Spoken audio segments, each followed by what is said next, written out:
Hello everyone, welcome to my YouTube channel. So बच्चों, आज हम कक्षा 7 की हिंदी विषय की वर्कशीट नंबर 8 करने वाले हैं, जो कि आपकी 17 अगस्त की वर्कशीट है। सो इस वीडियो को स्टार्ट करने से पहले सभी बच्चे इस वीडियो को लाइक कर दीजिए और इस चैनल को सब्सक्राइब भी कर लीजिए, ठीक है। सो चलिए स्टार्ट करते हैं। तो प्यारे बच्चों, कोविड-19 के लॉकडाउन या तालाबंदी में घर के अंदर बंद होकर कैसा लगता है, यह तो आप जान ही गए होंगे। यानी लॉकडाउन में जब आप पूरे दिन घर में रहते थे तो आपको पता लग गया होगा कि जब अगर आपको बंद कर दिया जाए कमरों में या घरों में तो आप कैसे रहोगे। तो ये चीज़ आपको पहले ही आप महसूस कर चुके हो लॉकडाउन में। तो सोचिए पिंजरे में कैद पक्षी को कैसा लगता होगा। बताइए, आप तो कुछ दिन के लिए ही घरों में रहे थे, ठीक है। अब पक्षी जो है, जब उनको आप पिंजरों में रखते हो तो उनको भी कैसा फील होता होगा। तो आइए इसी के बारे में जानते हुए हम कविता जो है हम पक्षी उन्मुक्त करके का अंतिम भाग आज पढ़ने जा रहे हैं। तो ये कविता किसने लिखी है? शिव मंगल सिंह सुमन ने लिखी है। इस कविता के जो रचयिता हैं वो है शिव मंगल सिंह सुमन, ठीक है। तो चलिए पढ़ते हैं आगे की जो कविता है उसका अंतिम भाग। होती सीमाहीन क्षितिज से इन पंखों की होड़ा होड़ी, या तो क्षितिज मिलन बन जाता या तंती सांसों की डोरी। नीड़ ना दो चाहे टहनी का, आश्रय छिन्न भिन्न कर डालो, लेकिन पंख दिए हैं तो आकुल उड़ान में विघ्न न डालो। ठीक है, तो यहाँ हमने भाग पढ़ लिया। आप देखो यहाँ पे नीड़ का मतलब क्या होता है? घोंसला होता है। आश्रय का मतलब घर होता है। होड़ा होड़ी मतलब प्रतियोगिता, और विघ्न मतलब बाधा। ठीक है, तो अब देखते हैं ये जो हमने कविता पढ़ी है, अभी उसका हम भावार्थ देखते हैं, यानी इसका मतलब क्या है।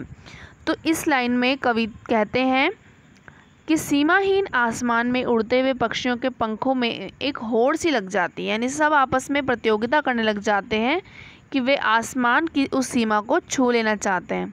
ठीक है, आसमान में उड़ने लग जाते हैं और उस सीमा को छूना चाहते हैं, उस सीमा को जिसका कोई अंत नहीं है।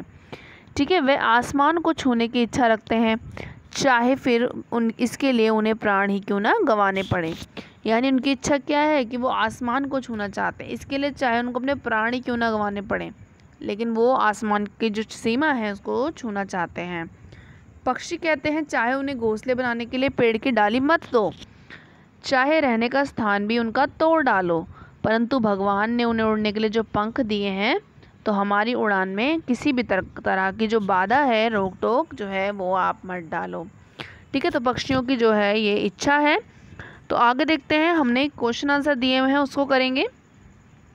तो देखो, पहला प्रश्न आपको दिया हुआ है कि पक्षी उन्मुक्त रहकर अपनी कौन कौन सी इच्छाएं पूरी करना चाहते हैं। तो देखिए, पक्षी क्या इच्छाएं अपनी पूरा करना चाहते हैं, इसमें आप लिखेंगे पक्षी उन्मुक्त हो रहकर अब नदियों का शीतल जल पीना चाहते हैं, पेड़ की सबसे ऊंची टहनी पर झूला झूलना चाहते हैं, खुले आकाश में उड़ना चाहते हैं और उसको आकाश को छूना भी चाहते हैं। ठीक है, तो ये जो है पक्षी की इच्छाएं हैं जिनको वो पूरी करना चाहते हैं। आगे देखो प्रश्न नंबर 2, जिसमें आपको बोला है कि पक्षियों को पालना उचित है या नहीं है। अपने विचार आपको यहाँ पर लिखने हैं। तो आपको यहाँ पे बताना है कि हमको पक्षियों को पालना चाहिए या नहीं पालना चाहिए।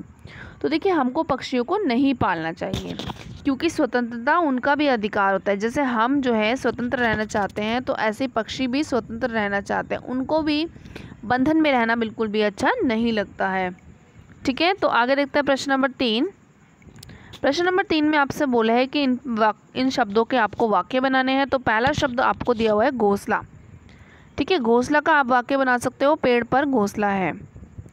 दूसरा देखो, घर, घर का आपको वाक्य बनाना है। घर का वाक्य क्या बनेगा? मेरा घर सुंदर है। तीसरा शब्द है बाधा, बाधा का वाक्य बनेगा मेरे काम में बाधा मत डालो।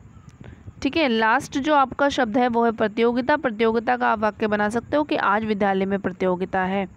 ठीक है, तो ये आपको 4 शब्द दिए हुए थे, चारों के वाक्य बनाने थे, तो मैंने आपको बता दिया कि आप कैसे वाक्य बना सकते हो। आगे देखो प्रश्न नंबर 4। प्रश्न नंबर 4 में आपसे बोला है कि क्या आपने या आपकी जानकारी में किसी ने कभी कोई पक्षी पाला है, उसकी देखरेख किस प्रकार की जाती होगी, ये आपको लिखना है। तो देखो, इसमें आप लिख सकते हो कि मेरे पड़ोसी ने एक तोता पाला है और वो क्या करता है, उसको पिंजरे में ही खाना और पानी दे देता है। ठीक है, तो ये आप लिख सकते हो। तो आपकी जानकारी में कोई भी है उसके बारे में आप लिख सकते हो कि आप उसके साथ क्या क्या करते हो, क्या क्या खिलाते हो, ठीक है, कैसे उसकी देख रेख करते हो, ये भी सब भी आप लिख सकते हो। और ये भी लिख सकते हो जो मैंने आपको बताया।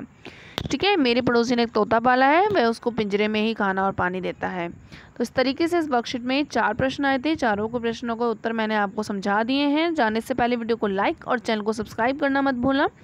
ओके, मिलते हैं नेक्स्ट वीडियो में, तब तक के लिए बाय बाय।